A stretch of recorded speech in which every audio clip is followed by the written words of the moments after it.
नमस्कार बच्चों, मेरा नाम है राहुल और आप देख रहे हैं वैसे बीसी क्लास। ये आपका डीओई का पेपर है जिसके हम ठीक है, भाग 1, भाग 2, भाग 3 कर चुके हैं। आज हम करेंगे भाग 4।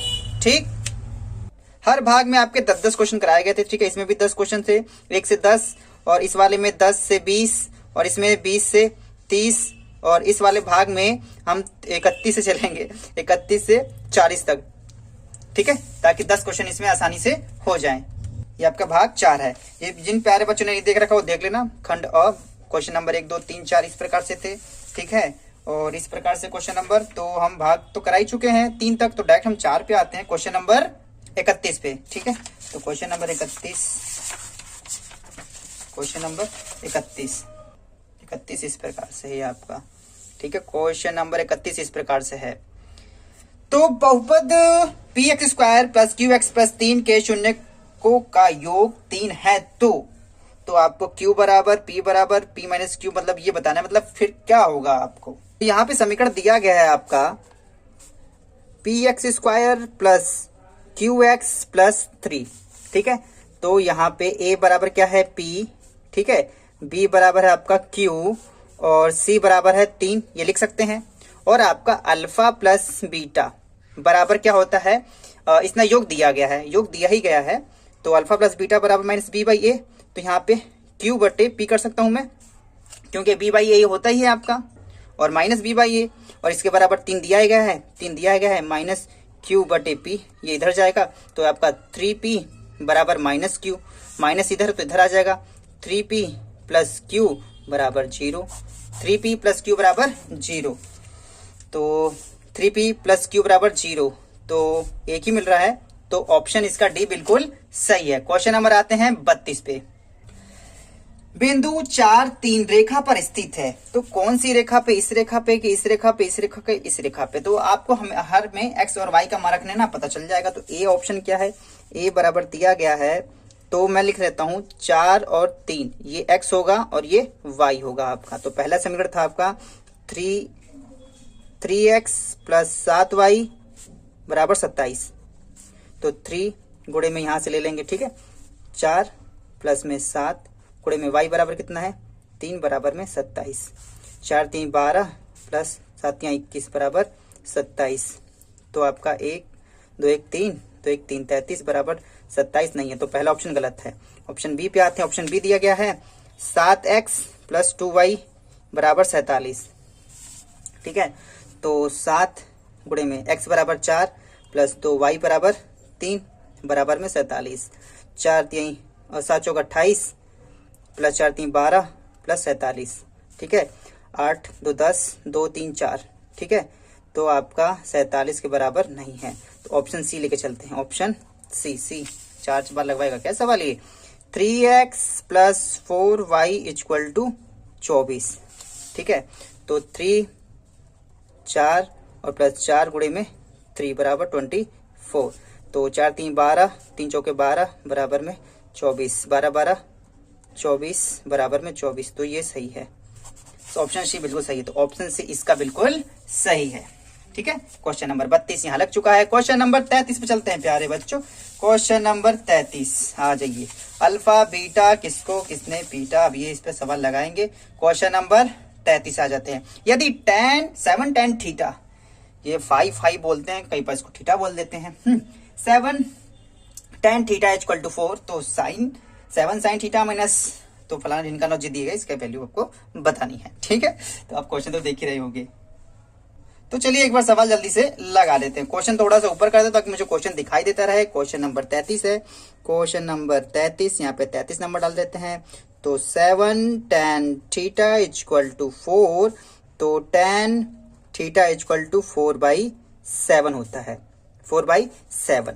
अगर मैं यहाँ पे थोड़ा सा आगे बढ़ के लिखूं, ठीक है, मैं चलो यही लिख देता हूं, तो tan होता है साइन थीटा बटे में कॉस थीटा, तो हो जाता है 4 और ये हो जाता है 7, तो साइन बराबर 4 और कॉस बराबर 7।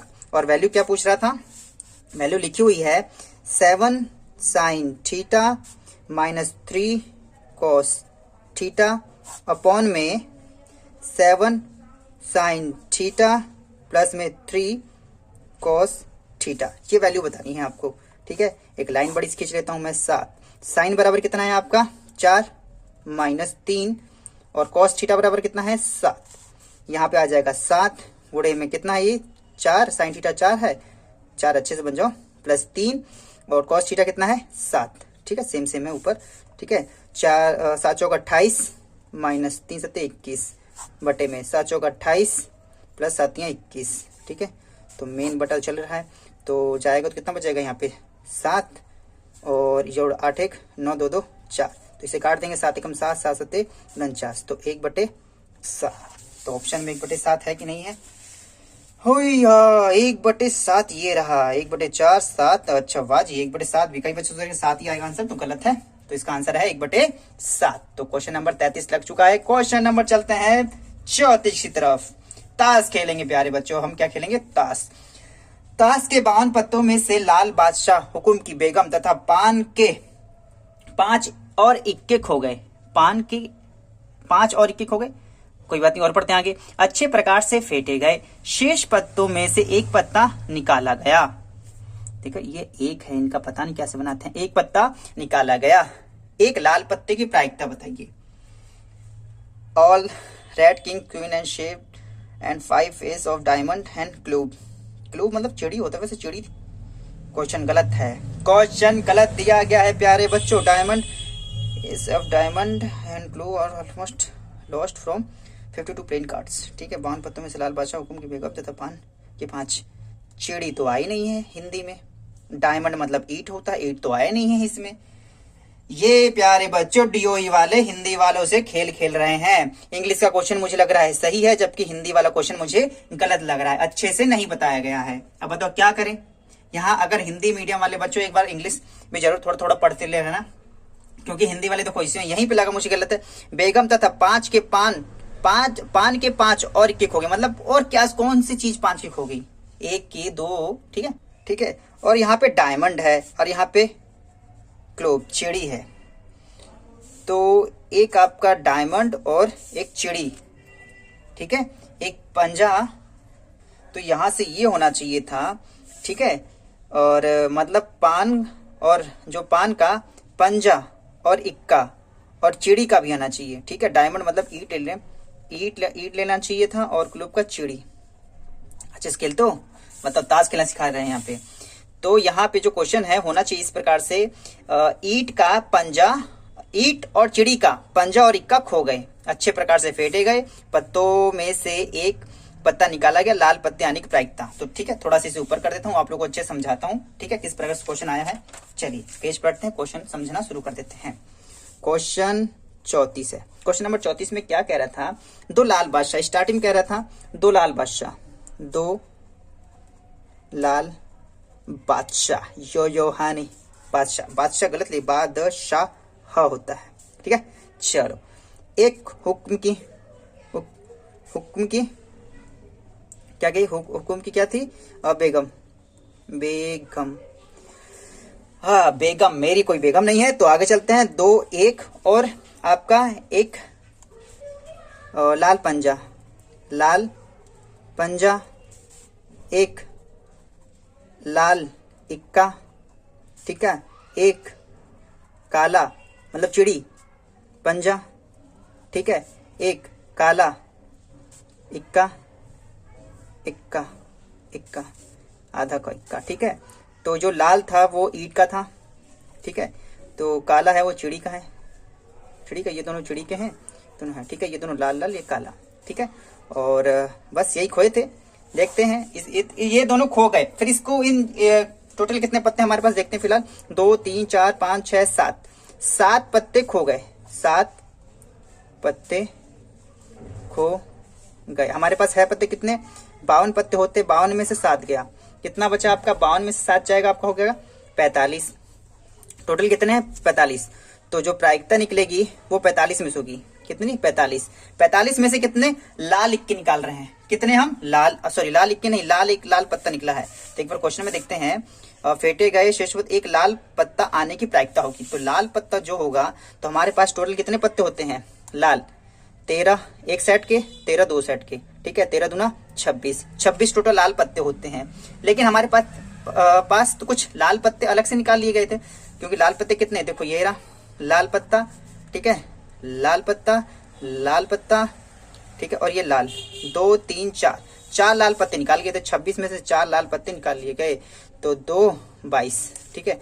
तो यहाँ पे टोटल कितने लाल पत्ते हैं, 22। तो 22/45 ये होगा आंसर।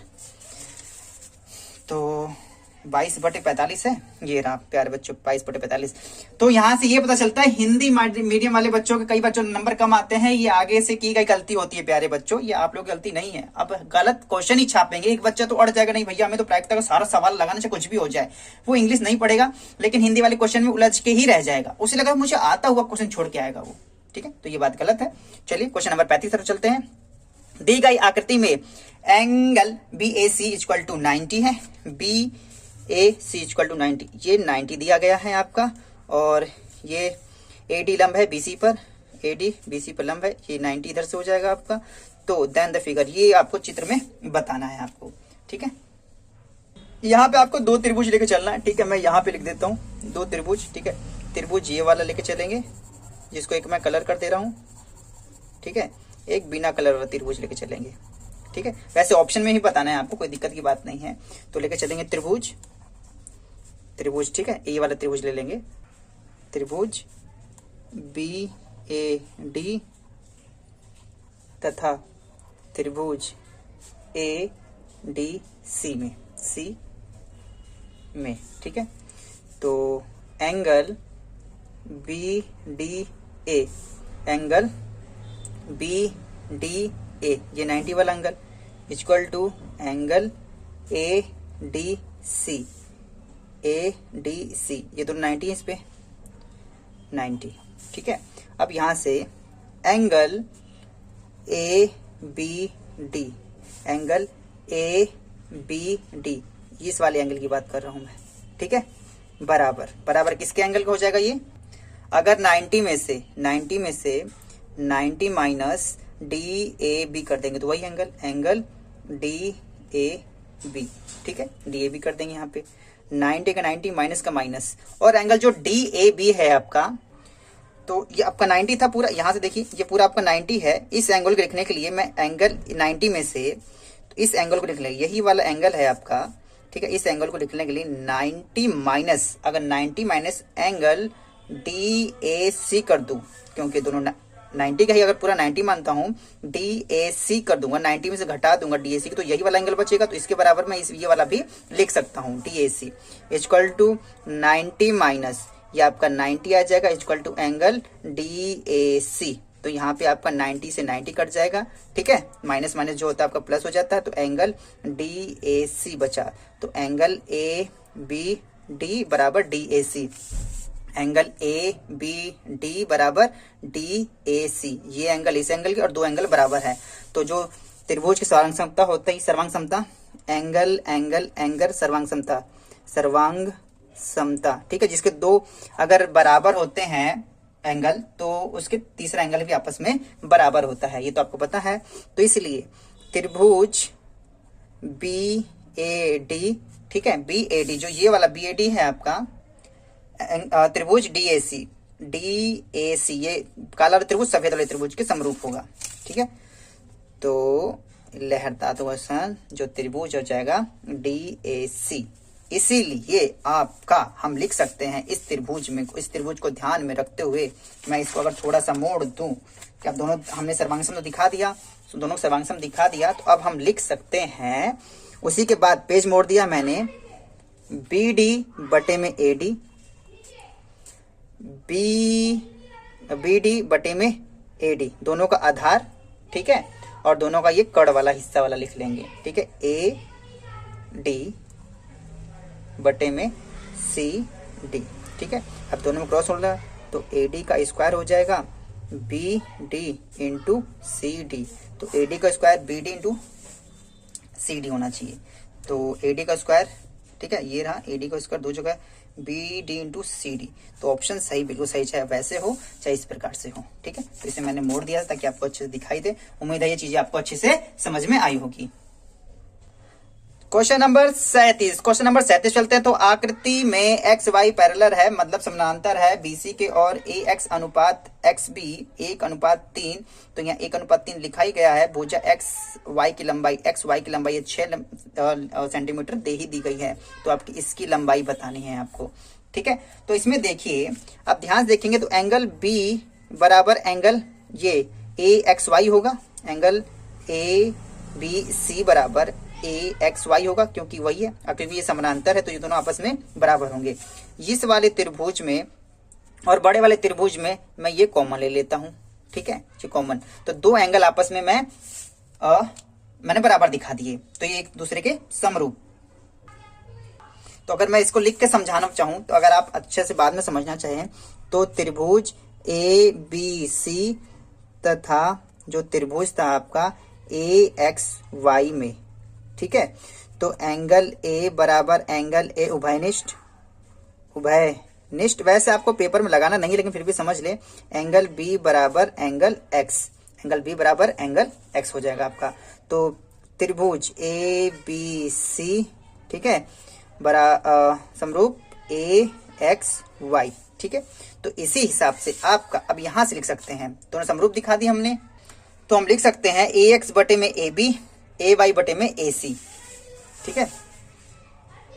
तो और तीनों, और दूसरा भी एक्स वाई बटे में बी सी भी लिख सकते हैं। तो यहाँ पे कहने का मतलब, अगर मैं तीनों ए एक्स बटे में ए बी बराबर एक्स ए वाई साइड वाली लाइन बटे में ए वाई बराबर ए सी, ठीक है, बराबर एक्स वाई, ये दूसरी वाली लाइन एक्स वाई बटे में आपका बी सी हो सकता है, एक्स वाई बटे में बी सी हो सकता है। तो मैं इन दोनों को लेकर चलूंगा। ए एक्स आपका कितना है 1, ए बी कितना हो जाएगा आपका 3 1 4 बराबर में हो जाएगा आपका एक्स वाई आपको पता नहीं है, तो एक्स वाई और बी सी 6 का 6 दे रखा है, ठीक है, यहाँ पे 6 का 6 दे रखा है यहाँ पे। तो दोनों को मल्टीप्लाई करेंगे, ऊपर ले जाएंगे, 6 बटे में 4 बराबर में एक्स वाई, 2 दूना 4 2 3 6, ठीक है, और 1.5 का आधा कितना हो जाएगा, मतलब 3 का अगर आधा कर 1.5 बराबर में एक्स वाई, तो एक्स वाई बराबर 1.5 सेंटीमीटर, ठीक है, 1.5 सेंटीमीटर है इसमें, तो 1.5 सेंटीमीटर ऑप्शन डी बिल्कुल सही है, ठीक। क्वेश्चन नंबर 38 की बारी आती है। क्वेश्चन नंबर 38 में दिया गया है, एक 20 मीटर लंबी ऊर्ध्वाधर खड़ी मैदान पर 10 मीटर लंबी छाया बनाती है, ठीक है, 20 मीटर खड़ी और 10 लंबी मीटर छाया बनाती है। ठीक उसी समय एक खंबा 50 मीटर लंबी छाया बनाता है, एक खंबा है वो जो उससे भी बड़ा छाया बनाता है। तो चलिए इसे एक चित्र बनाना शुरू करते हैं, ठीक है। एक आपका 20 मीटर का था, ठीक है, क्वेश्चन नंबर 38, ठीक है, इतना लंबा ले लेते हैं, ठीक है। ये 10 मीटर का जो बना रहा है छाया, ये 10 मीटर का छाया और 20 मीटर का ये पहले से था, ठीक है। और क्या कह रहा है, और एक 50 मीटर लंबी छाया खंबा बनाता है, 50 मीटर लंबी, तो 10 यहाँ तक मान रखी है, तो यहीं से बनाता होगा, तो इसे पीछे और ले लेते हैं, ठीक है, 40 ले लेते हैं। ये टोटल मिल कितना हो जाएगा 50, ये टोटल मिल कितना हो जाएगा 50। इधर जो खंबा है, जो भी खंबा होगा इधर इससे थोड़ा सा बड़ा ही होगा, ठीक है, जो इससे बनाता है और इससे भी बनाता है, ठीक है, इससे भी दोनों से बनाता है इस प्रकार से।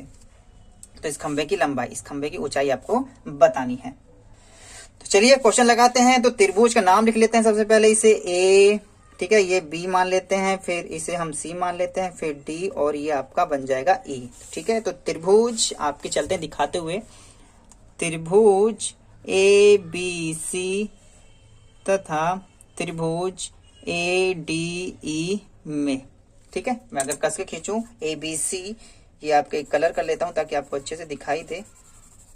छोटा वाला त्रिभुज और हम बड़े वाले त्रिभुज की बात कर रहे हैं, यहाँ पे देखो, ठीक है।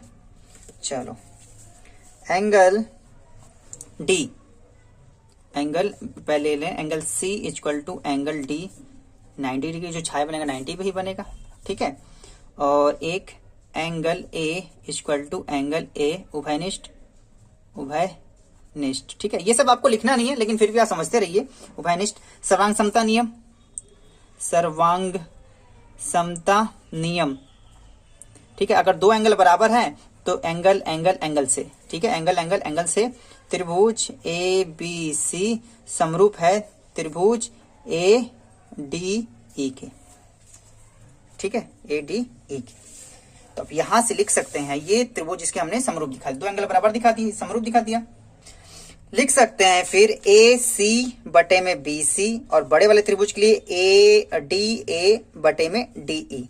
तो यहां पे हम लिख सकते हैं, लिखेंगे अब ए सी बटे में बी सी, ठीक है, बराबर डी ए बटे में ई डी, ठीक है, सॉरी डी ई है ना, हाँ ये रहा डी ई, या ई डी लिख देते हैं, कोई दिक्कत नहीं है। तो ये आपका दिया गया है ए सी 10 और ये आपका दिया गया है बी सी 20 बराबर ये दिया गया है आपका 50 और आपका ई डी यही बताना है, ठीक है। 10 एकम 10, 10 दूनी 20, क्रॉस मल्टीप्लाई कर देंगे तो ई डी बराबर 50 गुणे में 2, ई डी बराबर 50 गुना 100 सेंटीमीटर, यही आपका आंसर हो जाएगा। तो आंसर 100 सेंटीमीटर किसमें है आपका, ठीक है, तो 100 सेंटीमीटर ये रहा आपका ऑप्शन ए बिल्कुल सही है, ठीक है। क्वेश्चन नंबर 38 हो गए, 39, 40 दो क्वेश्चन रह गए हैं, जल्दी से इसे भी समाप्त कर लेते हैं अब हम, ठीक है। इसमें भी दिया गया अभी कथन कारण प्रश्न दिया गया, बताओ इस वाले में भी आने लग गया, मेरे को लगभग साइंस में देते हैं ये, ठीक है। दो ही क्वेश्चन है 39 और 40 में, ठीक है। ए और आर सत्य है और आर ए का उचित स्पष्टीकरण है। ए और आर सत्य है परंतु आर ए का उचित स्पष्टीकरण नहीं करता है। ए सत्य है परंतु आर असत्य है, ए सत्य है परंतु आर असत्य है। इस प्रकार से आपको ऑप्शन बताने हैं। चलिए चलते हैं क्वेश्चन नंबर अभिकथन 39 ये रहा है आपका, ठीक। तो अभिकथन ए, किन्हीं दो अभाज्य संख्याओं का एलसीएम इन दोनों संख्याओं गुणनफल होता है। अभाज्य संख्या ए मतलब कि ए ले सकते हैं, बी ले लेते हैं और दोनों का मल्टीप्लाई करते हैं एलसीएम ही आता है, तो पहला सही है। अभाज्य संख्याएं वह संख्या है जिनका उभयनिष्ठ केवल एक ही होता है। हाँ, ए और बी का उभयनिष्ठ केवल एक ही और आपस में कुछ भी नहीं है, तो ए और दोनों सही है, मतलब आपका, और दोनों का स्पष्टीकरण भी हो रहा है। तो ये आपका 39 का आंसर होगा, ठीक है। 39 का ए और आर सत्य है और ए आर ए का उचित स्पष्टीकरण है। क्वेश्चन नंबर चलते हैं 40 पे। क्वेश्चन नंबर 40 क्या पूछ रहा है, रैखिक समीकरण युग्म x प्लस 3y माइनस 4 बराबर 0, 2x प्लस 6y बराबर 10 का कोई हल नहीं है। C1 का मान -4 है, C1 का मान। तो इसको लगाने के लिए A1 बटे A2 B1 बटे B2 कर लेते हैं। तो यहाँ पे आपका A1 आता है 1, A1 बटे A2 2 बराबर 3 और यहाँ पे आ जाएगा 6, ठीक है।